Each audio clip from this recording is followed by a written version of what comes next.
Hi guys, Japheth here again. It's been a while since I've done a video, so I thought that I would do a quick update because there's been a lot happening, but I haven't actually been updating the forums very much or making videos. So some of you will have seen some of this stuff because obviously we had the preview event in between the last video and this video. But I will briefly touch on it for those who didn't make it to the preview event. I must say those were immensely helpful. In addition to coming up with a lot of bugs that were then tracked down and fixed, you guys also gave me a lot of feedback around how functionality was working out and that sort of thing. And that has been a major focus actually of the work in the last little while. So I'll connect. Okay, that seems to be a reasonable size on the video, so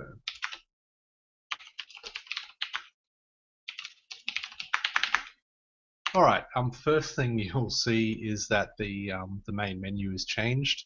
I've now got all the menu stuff as a configurable screen. That is just a pure example there. So that's, yeah, that's all now configurable. In fact, you can also configure the account creation screens to have their own text as well, so that can be customized for your specific needs. The big thing that I did do, this system took a while, is actually clans. So it's a good enough place as any to start. So you see down the bottom here, very similar to the RPI engine, this character is a member of a couple of clans. I'm a leader, that's my rank in that clan. These are what are called appointments. So I can also see some more advanced information on my clan memberships with the clans command. So I've got a rank, I've got a pay grade, which comes with a pay amount and a pay interval. I've got positions, and some positions have their own extra pay grades. It knows when I joined this clan, and it also knows what name the clan knows me by. Now, basically, a rank is, as you would expect, they're hierarchical. You can only have one rank at a time in a given clan, and there are also things called rank paths.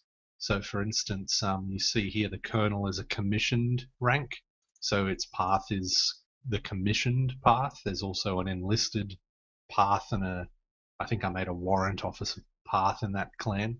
So it's actually a separate permission to promote somebody across a rank path as opposed to just across a rank. So for instance, maybe a lieutenant can promote a corporal to a sergeant, but they can't necessarily promote a sergeant to a warrant officer. That might be something separate. So if I use the clan view command, I'll start actually with a simple clan. So clans have an alias, which can be used in commands to target them, a name, a description, various ranks, appointments, pay grades. Down here it'll tell you when their total, what their total commitment of salary per payday is. So yeah, I'm not going to do a deep dive into the clans. Most of you have already seen it, but just another quick note.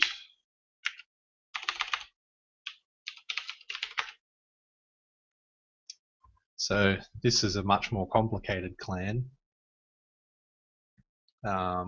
Maybe I didn't make multiple paths here, but nonetheless, there are different ranks. They have different pay grades. There are a few appointments. Appointments can have a parent appointment. So in this clan, for instance, judge advocates are appointed by a judge advocate general. Storemen are appointed by quartermasters. Now, a lot of the names of these ranks as well can change based on rules. So I think Storeman, as an example, changes to Storewoman. There's a whole system in there about how you can customize those things. There's a whole ton of different pay grades. Now, external controls. This clan actually has a vassal clan called the Test Platoon. So this is the Test military. Any rank with the appoint external control permission can appoint that platoon leader position in this other clan, even people who are not members of that clan. So I believe I probably only have the colonel able to do that in my setup. So the colonel could actually kick the platoon leader of that clan at any time and appoint his own. And in theory, that platoon leader position is going to have all the privileges to do anything in that clan. So you can, if you have high enough privileges in the clan, you can submit a particular position to be under the control of an external clan. So I foresee that being mostly used to allow city-based clans to be controlled by, an actual city by players. So, I mean, obviously an admin can boot anybody at any time, but this is stuff players can do. So you could set it up so a city councillor can appoint the captain of the watch or something like that. Or vice versa, you could have a council where the council representative was one from each clan, because you can actually have it so that the same position, and these appointments can have multiple numbers at once, as you see. You can have a certain number of them controlled by a clan. So maybe you have 8 councillors who are each one of which is appointed by each clan. So that's basically clans for you. There's a whole bunch of detail in there. I won't bore you with it. When I mentioned before clans knowing us by a particular name, so there's now an alias system essentially. So if I type names, my character's name is Amos Jones and he doesn't have any aliases. Now, if I type alias set Roger Rogerson the Great, oops, and alias add rather. All right, so I've now added an alias to this guy, Roger Rogerson, aka Roger the Great Rogerson. And if I type names again, I'll see that alias listed there. Now at the moment, clans is the only thing that uses this, but if I go alias select Roger, I'm now going by that alias. So if I join a clan, the clan will know me by that name. And that's to get around people joining clans and having their true name sniffed out, because some of the stuff to do with clans and promoting people when they're offline and whatnot requires you to enter the character's name. So yeah, they can, and there'll also be some administrative commands for if, for instance, you join with an alias, but they later discover your real name or whatever to change it around. But I can also clear. Was the command alias clear? Yeah. So there may be other things like magical spells or if you're arrested or whatever that require this alias functionality as well. So this way you can maintain your aliases, and you can control how many aliases any individual player can set. I think I have 6 as the maximum here for whatever reason. Alongside that, there's also now a dubs system. So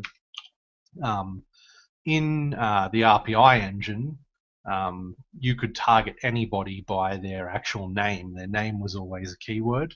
And I don't know about you guys, but I probably abuse that quite a lot to sniff out people's names. just look A, look B, look C until you discover what that starts with, and then you probably have a pretty good shot. And that's why a lot of people went around cloaked all the time, because you couldn't look at them by their name when they did that. So it could kind of ruin some potential avenues of roleplay. So dubs, basically, in FutureMUD, people's names are not going to be a keyword by default.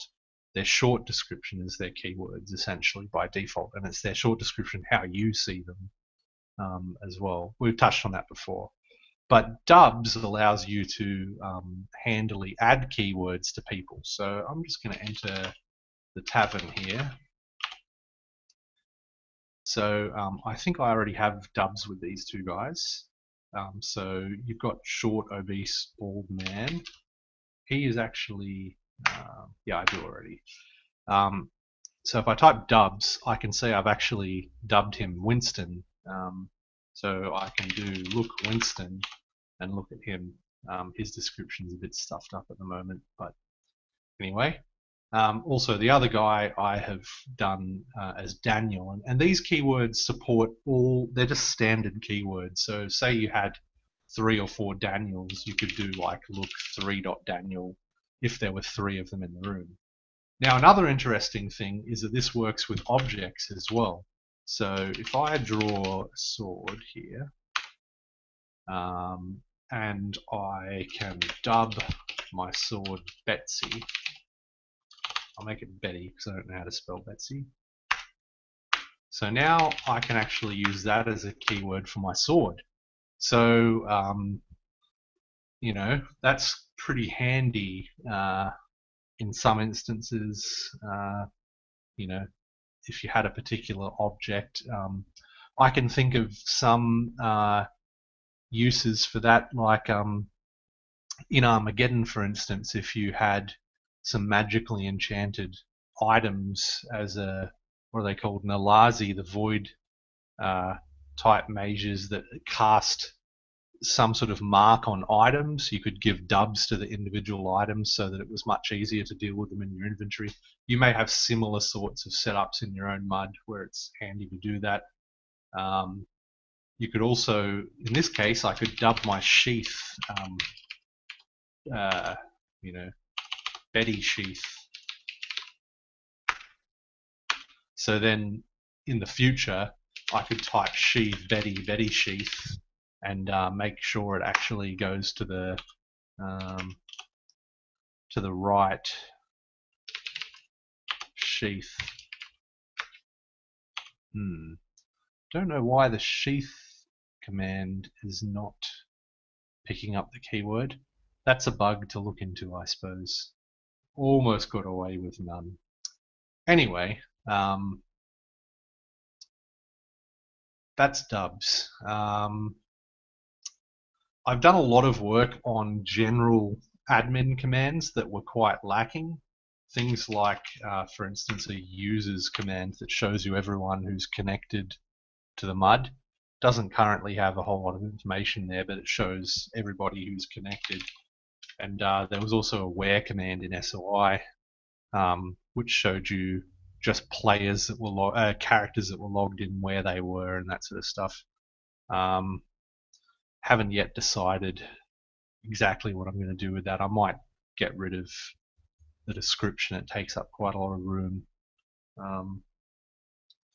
I've done banning accounts now, so you can ban and unban accounts, and you can also site ban IP addresses. So I've got 2 site bans in place at the moment. You can set them, you give a reason, you can put an expiry date on them, and that you can also use wildcards, that sort of thing. So I've made petition commands that work through clans, so you can petition clan members or individuals and they can respond. Similarly, I've made set available for admins. So now that I'm available, it shows me as a member of staff available, and people could now petition me, and I can use the send command to send back to them. I can broadcast messages to the whole MUD. I can reset account passwords and it emails the account a new password rather than me setting it manually. All sorts of stuff like that. So just been working on getting those sorts of things in. I've made a MUD stats command. I can't remember whether this was here last time. Keeping track of record number of players online, all that sort of stuff. I'll add more stuff to this over time. The next thing that I'm going to show you is actually door guard AIs. So this is the first complex AI that's been introduced actually. So door guards come in two varieties, one that I call a footman AI and one that is more a traditional classic door guard. I think, if I remember correctly, the gaffer that's standing there is currently a door guard. So if I try to leave, actually, first of all, I'd better make myself visible so the guy can see me and turn off ImWalk. And now if I try to leave towards the street, I'll probably run into the closed door and he should have a laugh at me. So the reason he did that is I'm not a member of any clans with him. So if I clan invite gaffer clan force gaffer accept. All right. Now if I walk towards that door, he will actually move to open the door. And I've walked out. And then he will, in 15 seconds or so, close the door behind. When he gets around to it. There we go. So, the thing about that, I've set him up as the footman type. So a footman type AI, a door guard AI, opens the door when you walk towards the door. So you don't have to interact with them. You don't have to nod at them or knock on the door or anything like that. Although you can set them up to react to a social. So it's either reacting to a social or reacting to the door being approached. Now, the reason I like that particular one is I always found it kind of dumb that as you're walking around, you have to knock on doors on the other side. Can you imagine, being some sort of noble and you walk around and you have to acknowledge the lowly peasants as you're moving around your castle? It just seems wrong. So you can set them up so that they see you coming and open the door for you. But you can also set them up the classic way where you nod at them when you're on one side and knock on the other. And in fact, I'll do that now. If I just enter the shop.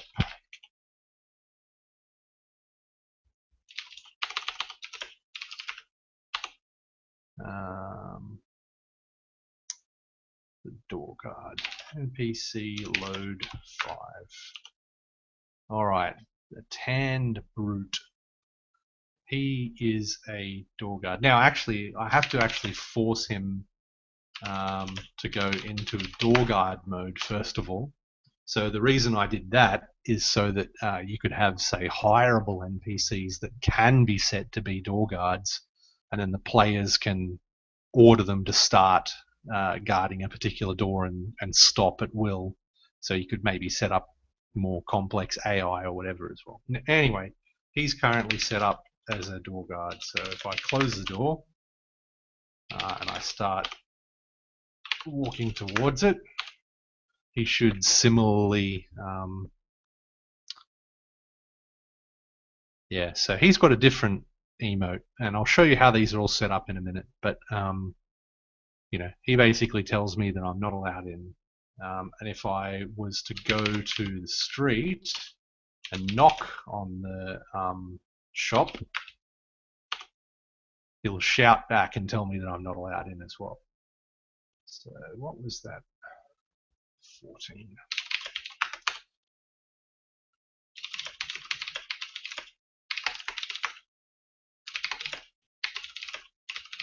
So if I put him in my clan now, he's not like the other one. So if I just start walking towards the door, I will just stop and he'll tell me, oh, give me a nod next time. So if I nod to the guy, he sees my nod and opens the door. So the door's now open and I can leave as normal. And he'll eventually close it again.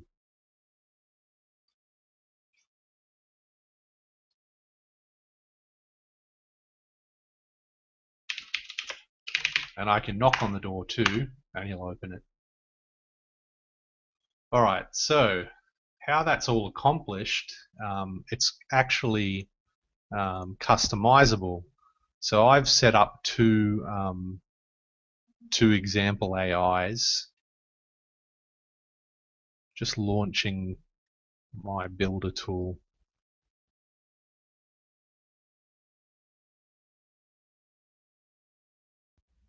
Hopefully it's actually launching.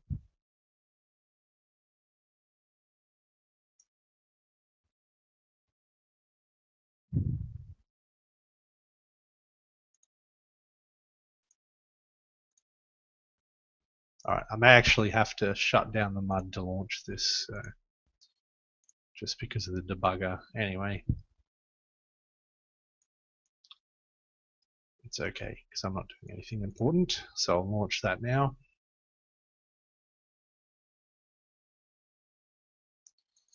Alright, so here's the build tool. I think I've showed you this before.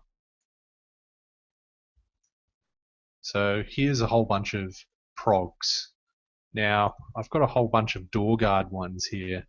Now, I showed you two, generic and classic. Generic was the first guy that only reacted as you walked towards the door, and classic was the nod and knock guy.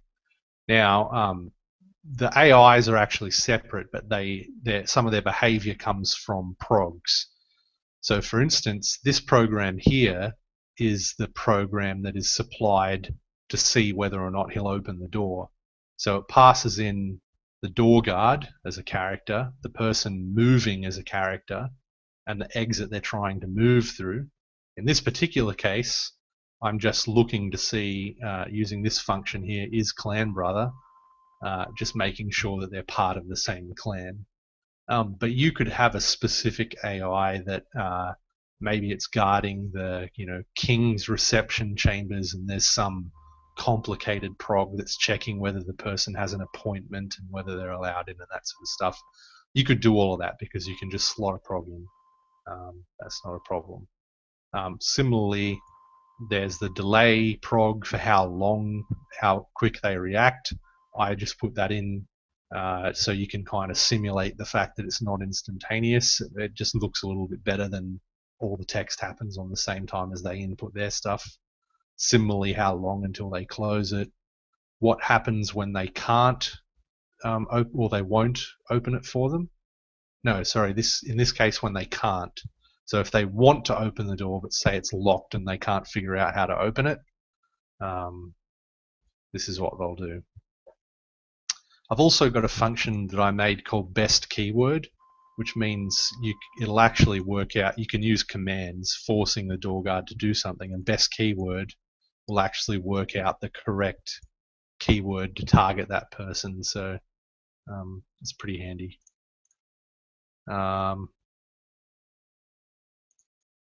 That command forces them to open the door and can supply an emote as well. So similarly, anyway, you can customize all of this stuff for all the different door guards. So here, when they run into the door, if they're not part of the clan, tell them that they're not allowed in. If they're in the clan and they outrank them, have an apologetic look and, say, sorry, sir, give me a nod next time if you wouldn't mind. Whereas if they don't outrank them in the clan, they're a little bit more rude about it. But I just kind of put that one in to show a little bit more functionality. This might be a little bit hard for you guys to see. I just realized the font's probably a little bit small. So I do apologize for that.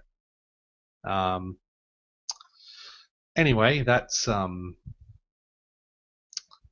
that. And there's also, I have to start the MUD up again.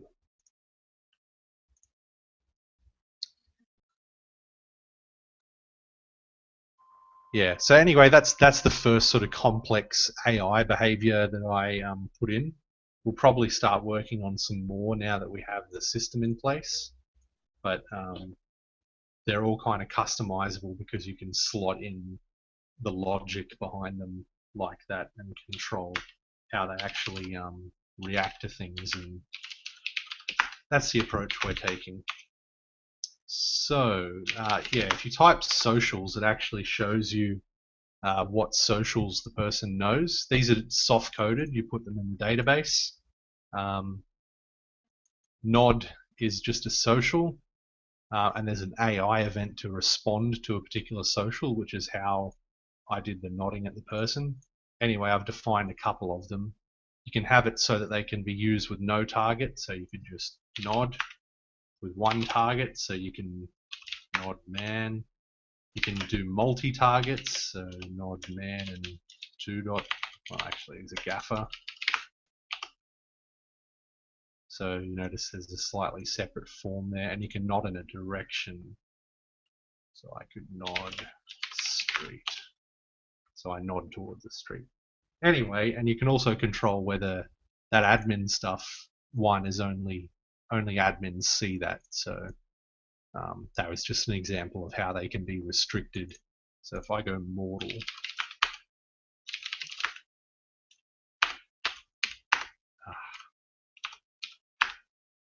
I can no longer see that one. And yeah, you can type social and the name of the social to see what echoes you'd actually see. Alright, go back to being immortal.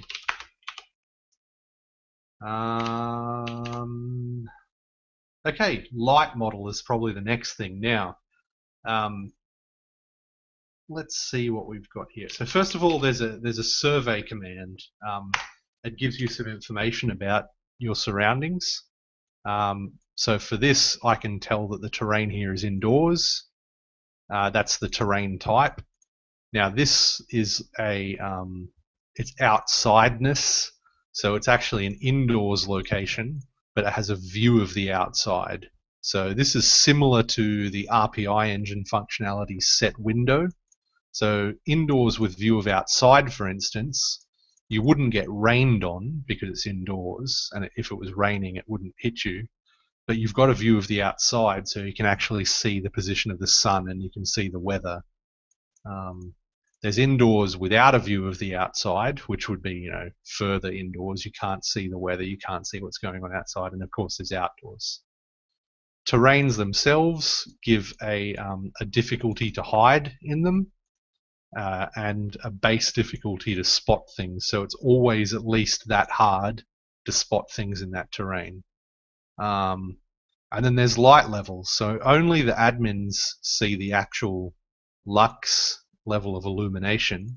The players will just see the description here. So it's soft light levels. These are customizable, by the way, and each light level, in addition to having a threshold in the description, has a minimum sight difficulty. So because the lighting's soft in here, it's actually harder than the base difficulty to see things for the terrain. It's easy instead of very easy.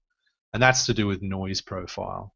So this is a tavern, so it has a noisy thing. But anyway, the base light model actually comes from the angle of the sun. So I did quite a lot of research into how light levels change with the angle and elevation of the sun in the atmosphere, and I managed to base it off our existing celestial model. So celestial objects produce a certain amount of light, and then that light has a direct component that comes from their beam angle, and a diffuse component from as the angle gets broader, the light scatters. So, for instance, after the sun goes down, there's no more direct light, but there is some diffuse light for an hour or two after a sunset.